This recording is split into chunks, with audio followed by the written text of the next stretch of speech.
Hi friends, good morning.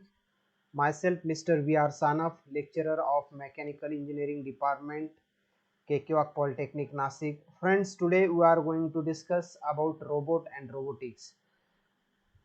For many people, it is a machine that imitates a human like the androids in Star Wars, Terminators and Star Trek, the next generation. However much these robots capture our imagination, such a robot still only inhabit science fiction. People still have not been able to give a robot enough common sense to reliably interact with a dynamic world. However, Rodney Brooks and his team at MIT Artificial Intelligence Lab are working on creating such humanoid robots. The type of robots that you will encounter most frequently are robots that do work that is too dangerous, boring, onerous, or just plain nasty. Most of the robots in the world are of this type. They can be found in auto, medical, manufacturing, and space industries. In fact, there are over a million of these type of robots working for us today.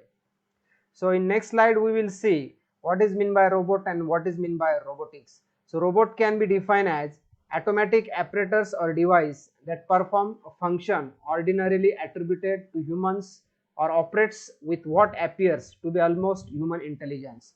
Robotics Institute of America defines robot as a robot is a programmable multifunctional manipulator designed to move material, parts, tools, or specialized devices through variable program motions for the performance of a variety of tasks. Robot is a computer controlled device that combines the technology of digital computer with the technology of servo control of articulated chains. It should be easily reprogrammed to perform variety of tasks and must have sensors that enable it to react and adapt to changing conditions. A mechanical device with joints and links guided by sensors and driven by actuators controlled by a program. The handle and manipulate parts, material tools and devices for performing different tasks in various work conditions can be called as a robot. So robotics is a branch of engineering that involves the conception, design, manufacture and operation of robots. This field overlap with electronics, computer science, artificial intelligence, mechatronics, nanotechnology, and bioengineering. So, friends, there are various components, or we can say parts of the robots. So, we will see the each component and its function of the robot. So, the first and important component of the robot is the arm. So, the arm is the part of the robot that positions the end effector and sensors to do their reprogrammed task.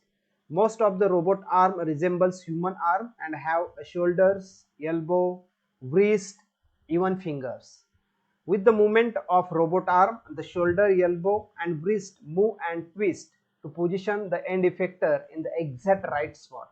This gives the robot lot of ways to position itself in its environment. Each joint gives the robot 1 degree of freedom.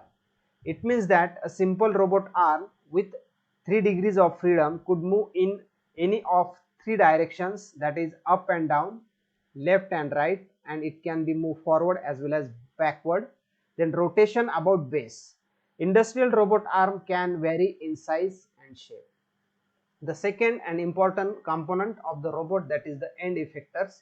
A hand of robot is considered as end effectors. The effectors are the parts of the robot that actually do the work. The grippers and tools are two significant types of end effectors that helps the robot to do its job. The grippers are used to pick and place an object, while the tools are used to carry out operations like spray painting, spot welding, and other operation on a workpiece. If the robot has more than one arm, there can be more than one end effector on the same robot, each suited for a specific task.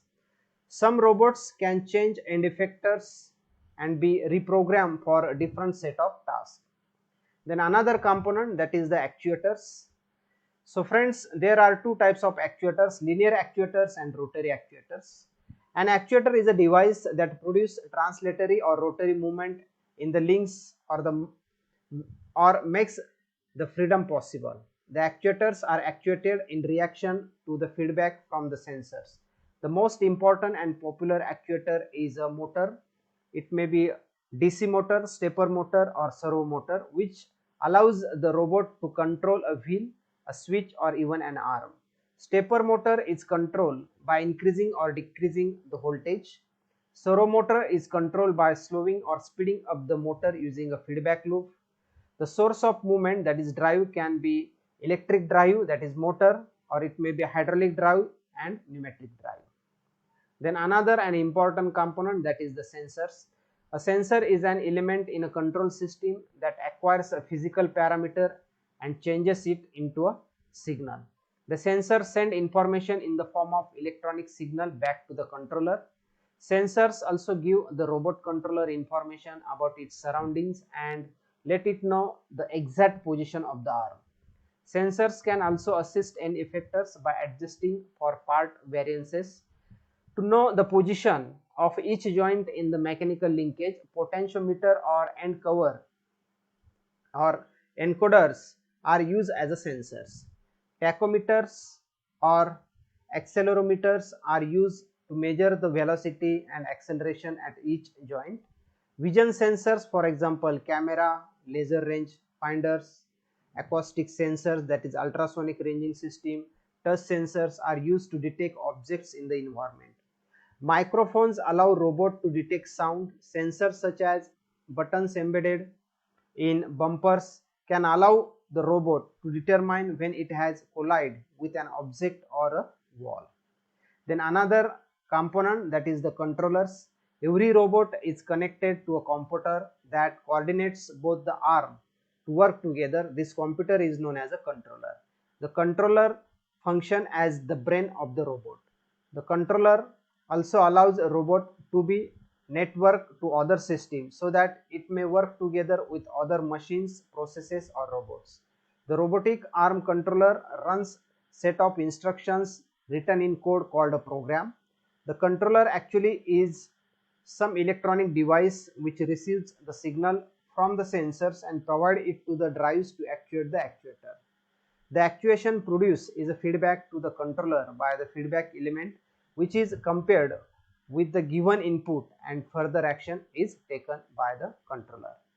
The next and important component, that is the drives. The drive is the engine or motor that moves the link into the designed position. The links are the sections between the joints. Industrial robots are generally use one of the following types of drives. It may be mechanical, hydraulic, pneumatic and electric. Hydraulic drive system give a robot great speed and strength, and electric system provides a robot with a less speed and strength.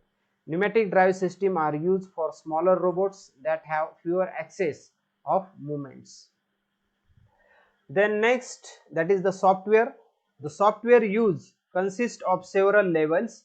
Motor control software consists of algorithms which help the servo to move smoothly utilizing the data from feedback units. At the next level, there is a software to plan the trajectory of the end effector and translate the same into commands to individual motor controllers. The output of sensors is also to be interpreted and decision made. At the highest level, there is a software which accepts commands from the user of the robot and translate it into appropriate action at the lower level. So there are some laws of robotics. Isaac Asimov proposed law of robotics in 1950 and later added the zeroth law. So what is meant by zeroth law? A robot may not injure humanity or through inaction allow humanity to come to harm, that is the zeroth law. Then first law about this robot is a robot may not injure human being or through inaction allow a human being to come to harm unless this would violate a higher order law. Then second law, that is a robot must obey the orders given it by a human being except where such orders would conflict with the first law.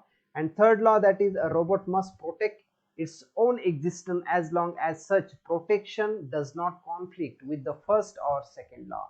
These are the laws of the robots. Then there are some characteristics of robot. The first characteristics, that is the sensing of the object or any obstacles. So human has a 5 senses through which he can sense his surroundings. Similarly, a robot should have the ability to sense in surroundings. This needs a lot of sensors to be incorporated in the robot. The sensors like light sensors means eyes, touch and pressure sensors means hands, chemical sensors means nose, hearing and sonar means ears, and taste sensors is nothing but the tongue, will give a robot awareness of its environment. Then second characteristics regarding movement, a robot needs to be able to move around its surrounding, whether rolling on wheels, walking on legs or propelling by thrusters. A robot needs to be able to move. Either whole robot should move or just parts of the robot should move. Then next characteristics, that is energy. A robot need to be able to power itself. A robot might be solar powered, electrically powered or battery powered. The source of energy for a robot depends on the application for which it is designed. The next, intelligence. Human brain is a thing which cannot be artificially developed, but to work as a human does, robot needs some kind of smartness. This is possible by means of programming. A program is stored in the robot controller, which can be called as the brain of robot. This gives the required logic and artificial intelligence to the robot. Then there are some advantages and disadvantages of robot. So first, the advantages: robot always do their work faster with consistency and perfection. The robot can work in dangerous environment where it is difficult for humans to work, thereby minimizing the risk to the human health. The robot do not require to sleep or take breaks and can function without stopping, thus improving production. The robots can do the jobs that the people are unable to do, like in solar system. Then there are some disadvantages. The first one, robots can take the place of humans, so people have to find new jobs. If the robot begin to replace the humans in every field, it will lead to unemployment. Robot need power supply to operate. It also needs maintenance to keep them running. The software and hardware needs to be updated to meet the requirement. Its cost is more. In case of breakdown, the cost of repair may be very high. The robots do not have logic or emotions as humans, so they can never improve the results of their jobs outside of their predefined programming. Then there are some applications of robot in manufacturing industry for assembly of parts, to assist a surgeon in medical surgery, then in domestic or household applications, in military application, and in painting of automobiles. Thank you.